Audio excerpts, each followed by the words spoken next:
ஒரு ராஜா இருந்தார்.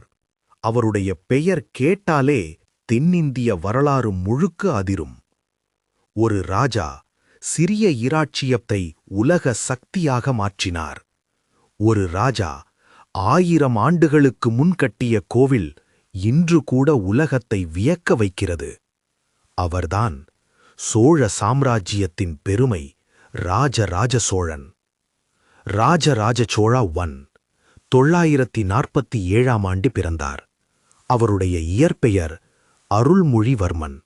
அவருடைய தந்தை சுந்தர சோழா, அம்மா வனவன் மகாதேவி. அவருடைய அக்கா குந்தவை. அவருடைய வாழ்க்கையில் மிகப்பெரிய அறிவுரையாளராக இருந்தார்.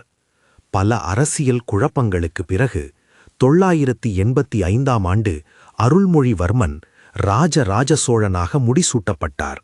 அந்த நாளிலிருந்து சோழ சாம்ராஜ்யத்தின் சக்தி முழு இந்தியாவும் பயப்படும் அளவுக்கு வளர ஆரம்பித்தது.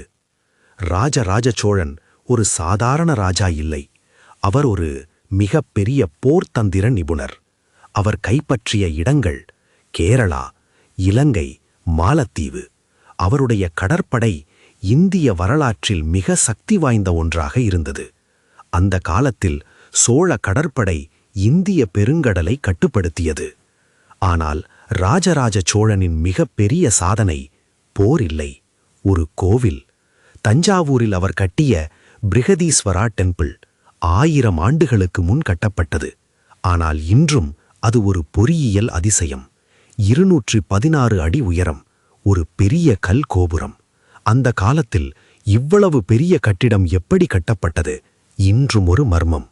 ராஜராஜ சோழன் ஒரு போர்வீரர் மட்டுமல்ல, ஒரு சிறந்த நிர்வாகியும்.